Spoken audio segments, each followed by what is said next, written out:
we appreciate the apology, we appreciate the explanations, which were really open, to be fair. I will be only satisfied if they give me the 2 points back, which is not going to be the case. I bet it's been dominating your thoughts, hasn't it, for the last few days anyway. VAR, you've, since we've spoken to you, had an explanation and an apology. Did it make it any better? Yeah, we ended the game after analysing all the evidence that we had on the images with a huge anger and disappointment, because that wasn't a human error. That was a big not conceiving and understanding your job, and that's not acceptable. I'm sorry, and that cost Arsenal 2 points, and that's not going to be restored. So we're going to have to find those 2 points somewhere else in the league. But at the same time, we appreciate the apology, we appreciate the explanations, which were really open, to be fair. And we got a lot of sympathy from a lot of colleagues in the industry, in football, that they are talking that we cannot play with the integrity of the game in the way that we do. And that's it, and we have to move on. That certainly has made the players, staff, and our fans even stronger, and with more desire to pass this hurdle that they put on us. So we are ready for it. I know you want to move on from that incident, but are you satisfied, having spoken to them, that it won't happen again? I will be only satisfied if they give me the 2 points back, which is not going to be the case. I appreciate, and I think they were really sincere, open, and genuine apologies and explanation, which is really good. But it doesn't take the fact that we have 2 less points that we should have on the table. And the fact that you work hard to do your job, your players work hard to get their jobs right, and yet somebody else doesn't do their job right, that can't be right, can it? No, but I think, listen, everybody makes errors and mistakes, and we are part of that. Me, the first one, for sure, in our job, but that was something else, you know, and that's where I wasn't having it, the club wasn't having it, and I think it's clear, the consequences of what happened. Just one more on this, because it was a horrible weekend for not just yourself. Other teams suffered at the hands of VAR as well. Do you think it's fit for purpose at the moment? When I see the reaction, for example, that Howard Webb had and the PGMO and the Premier League had, and again, how genuine it was, that, you know, that anger, and as well, you know, they want to do the best as they can, and they know the standards and everything that is at stake. I think at the end it will help, and hopefully we can use that to make the game better, and have more integrity on it, have better professionals, and really pay attention to detail that matters, because at the end of the day it has a significant output on results. And for you and your players, you talk about having to gain those 2 points back. I imagine if you use it as a bit of a galvanising effect this week ahead of what's obviously a huge game for you. That was the reaction straight away from everybody. You know, we cannot do anything about it, and don't use it as an excuse. Try to move on, face it, and go for it. That's it. And in terms of tomorrow, who have you got available? How fitness-wise are you looking? Who's in, who's out at this point? Everybody available that we had from the previous game so far, unless something strange happens today in that bed, and looking forward to it. And just one more on the game tomorrow. It's been a difficult, maybe you set such high standards early on in the season that you haven't hit those very high highs maybe in the last few weeks. You've stuck with a lot of your players sort of week in, week out. I think you made fewer changes than anybody else. How close is someone like maybe Trossard to pushing a starting place? Has done well for you since he arrived. How much in your mind is the fact that there has been a draw and a defeat, and then you haven't kind of found that swagger that you maybe had a few weeks ago? Well, at the end, that's more determined on results, but for us it's more about the performances, and as well what players has given us to take us to the position that we are in today as well, and they deserve opportunities. Obviously we are looking to move players and give players opportunities that they deserve, and you talked about Leo, but we talk about anybody has had minutes in this league, and it will be changes, and it will happen, and very soon. Okay, thank you. Thank you. Erik, how are Hi. you? What's the mood been like in training this week? Is there a different feeling when you know that game of this magnitude is on the horizon? A great energy. I sense it since I arrived. After the Brentford game, from the staff, from everywhere at the club, it was a mixture between anger and desire to play the next game. So we need to use that for tomorrow. What do you consider the biggest threat in this City side? Them as a team, you know, what they have done in the last 6 years, they absolutely merit it. They merit it on the pitch, and the way they play, the way they have competed, the way they have gone through difficulties. And for us, the challenge is to get to that level, you know, and we need to use that challenge and that energy to, this is what we want to be, and this is the level, and we are heading towards it. Having never beaten Pep in the league, what would a win mean to you tomorrow? For me, it's the team, the club, and where we are. Me personally, is beating one manager is not about that. It's about beating the next opponent, and in this case is Man City. And just finally, what are you expecting from the home crowd at the Emirates tomorrow, and how much are they going to help you? That we play with 15 players tomorrow. That they are so into it in every single ball and giving us energy, support, and basically what they've been doing. And let's enjoy a beautiful night in a really special day. Thanks, Mikel. Thank you. Thank you. Bradley. Hi Mikel, Hi. hope you're well. They say sometimes you can learn more about your team in adversity. What have you learned about your team over the last couple of weeks in terms of results not quite going? Well, we have a few moments in the past as well. We have learned a lot, especially the people that we have in the team and the type of characters that they are, how much they care about their profession, and how close they are to each other, and how clear is the ambition and the purpose of what we do every single day to win. Could this game work in your favour in a little way? Because you've had teams like Brentford and Everton over the past couple of weeks who have come to frustrate and put men behind the ball, be difficult to break down. Obviously City aren't going to be like that, they're going to play their own game. Could that work in your favour in a little way? I hope so.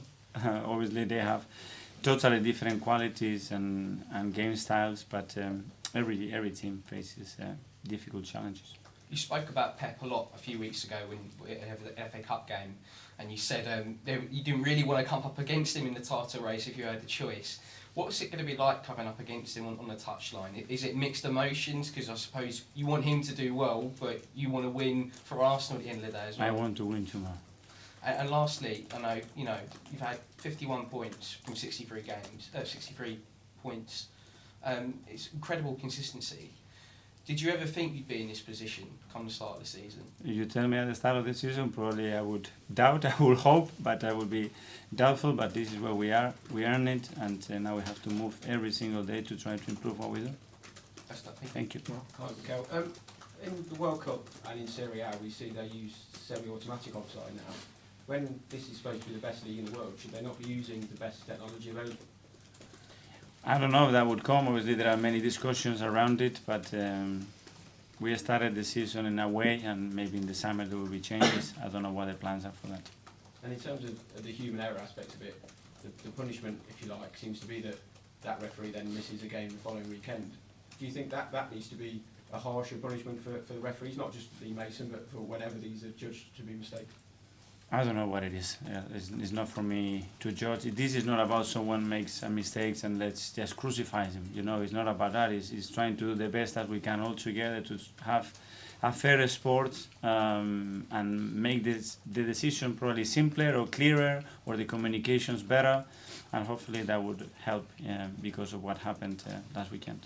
I know you didn't want to talk. Excuse me. You don't want to talk about the potential punishments for the breaches for Man City, but from since when they were announced till now, it seems to have really got the fan base together and united around the club, isn't it? Is that a worry that actually that could lead to them being even better and more united as a club? I don't know what the outcome will be. Hi Mikel. How much does experience come into play tomorrow? Man City have a lot of experience playing a rival in this type of game at the top of the league. I don't know. Is that I don't know how much experience we had when we had to play Manchester United at home, or Chelsea away, or Spurs away. I don't know. It's how good we are tomorrow night, how well we perform. I think that will dictate what happens in the game.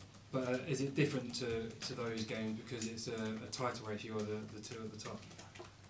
Yeah, but at the end it's 3 points. The same 3 points that we have to play against Spurs, the 3 points that we have to play, the 2 points that we lost against Brentford, exactly the same.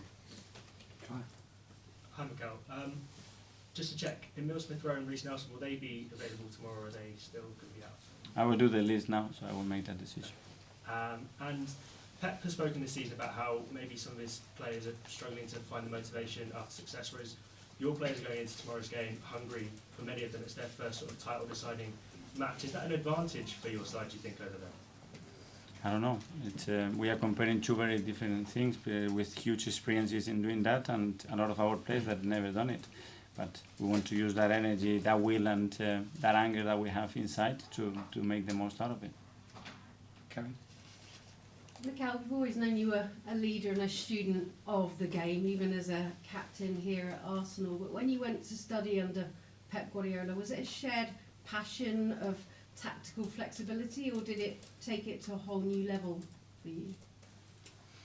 Well, I was working there. I was studying a lot, but I was working there, and it was an incredible experience in the personal and professional level to be with him, but with all the coaching staff and staff that was and the players that they were at the time. And like every experience, it just it made me a better person, a better player for sure. To Jorginho, and he said no week is ever the same, and you remind him of Sarri because you reinvent every week and every game plan. So what's it like to hear some people say that they believe they've got Arsenal figured out? I don't know. Well, every team is trying to understand why we do the same that we do with every opponent. When I look at the games and what we produce in games, I'm still very satisfied with what happens. Sometimes results are better than the others because there are many factors that determine that. But for sure, we are always looking to evolve, to be better with the players that we have to be, and put them in the best positions to win the games. And the atmosphere seems to be replicating the excitement on the pitch. The drums going now as well. Sometimes the drums kind of drown out when we want to watch the action, but is it starting to feel like the big European nights you remember that? Well, the atmosphere that we generated at the Emirates is just incredible, and the players are talking about it, and they're really enjoying it, and it makes it very special to be part of that. Big match ahead, but people would like to know, how's Jesus' return going? Doing really well. He's on the pitch. He's been doing quite a lot of work on his own with the ball already, with good spirit, and so far the rehab is going well. Any time frame? Unfortunately, no. As the doctor, maybe he gives you one. Mikel, hi. A few interesting lines from Pep Guardiola press conference today. He said Arsenal are the best team in the Premier League. So the first question is, do you agree with him? And he doesn't know if Olan will be fit enough to play tomorrow. Do you believe him? Of course, that's why he said so. I always believe him. And do you agree Arsenal are the best team in the Premier League from what is seen so far? Well, the table said that we have the most points to be the best team in the league. Obviously, there is still another 4 months to go, and we have to prove that every single day. Thank you. Thanks. That every single day. Thank you. Obviously, you lost, and there was a few decisions which were a bit controversial at the end. But for 55 minutes, you probably outplayed City, blew them away at times, went a goal up. And it felt like the first time in a while that you'd really gone toe-to-toe with a top team and outplayed them. Did that feel like a turning point for you, that game, or kind of a proof that you were going in the right direction? Yeah, I think we took a lot of positive from the game, but we lost the game at the end for one reason or the other. We ended up losing it, so still the gap was there for us to improve. Hopefully we've gone a little step further, and tomorrow we can show that against them. How do you think you've made the change from what happened in that game, as in coming close but not quite getting over the line, to playing a lot of big games at the Emirates since and winning them, like we've seen against United, Spurs, Liverpool? Because small details at the end dictate those football matches, and we experienced that at the Etihad when we lost 1-0 in the FA Cup, and tomorrow we will demand perfection from everybody for 96 minutes to beat them. I think the record now, I think Arsenal have lost their last 10 league games to City. And it's an extraordinary run in a way that you don't normally get. Is the players almost get a bit of a mental block on that sort of thing? I don't think so. I think if I ask the player, probably they don't know that stat. So hopefully not. Won't tell them. Also, can I ask you about Saliba? Because I mean, at the weekend it was highlighted. He played Tony and he lost every physical challenge basically. Does that A, surprise you, and B, are you confident that he's got the sort of physical capacity to handle someone like Haaland? he has the physical capacity to handle that as well. He needs the timing, he needs the exposure, he needs the experiences that he had with Tony to realize how difficult it is. But if you put Ivan Toney against any defender in the league and you put 10 balls that are coming down with the snow, he probably is going to beat them. It's not about that ball, it's about what happens after that as well. The City aren't going to be presumably hitting high balls into your box anyway. Well, not that type of balls. They have a goalkeeper that can put the ball in your own box, that's for sure. Mikel, you were talking about the anger. Sorry, you were talking about the anger that is in the squad and was in yourself. Are you confident your players can channel that anger in the right way and not react the wrong way in terms of decisions by referees and stuff? 100%. I think that's changed to more energy, to more positive energy, and to realize that okay, this is gone. You know, we're not going to get anything back from it, apart from some sympathy, and that's it. And we have to move on and make the most out of it for the next few games. Because that can work in your favour, can't it? That kind of determined everybody's against us. We're on our own. We've just got to do it. It's up to us. That kind of it's up to us, and there's things that we can control, things that obviously they're out of our hands, and that was for sure one factor that we could not control and had consequences. Mikel, in some ways, is this the perfect game to have after a slightly sort of bumpy patch? You know, to play against a top team at home with a great atmosphere. I think it's the perfect match because the match that we have tomorrow, that we have prepared really, really well, and we are really looking forward to it. Do you prepare differently at all for Haaland playing or not playing? Do you have a plan if he doesn't? They can do with Haaland or no Haaland, with a false nine, with a false winger, with Bernardo playing as a left back, with a right back coming inside, with Rodri playing as a centre back and then stepping inside. They can do anything. So obviously we know that they can do those things, and we'll try to prepare for that. Can I just ask, has Lee Mason apologised to you guys? No, I haven't spoken to him. No. Last one. Mikel, there are many coaches and many critics convinced that you and City are the only two teams that can actually win the Premier League. Do you agree with that, or do you see other teams capable? I think there is a lot of teams still that with the points that remain, they have the chance to win it, and in this league anything is possible. With this game, as much as important as it is it different for you preparing? You don't need maybe to motivate your players, or it's just as any other game?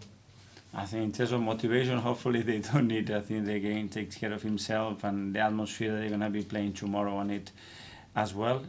If anything, just try to drive that energy in the right way and use it in our favor.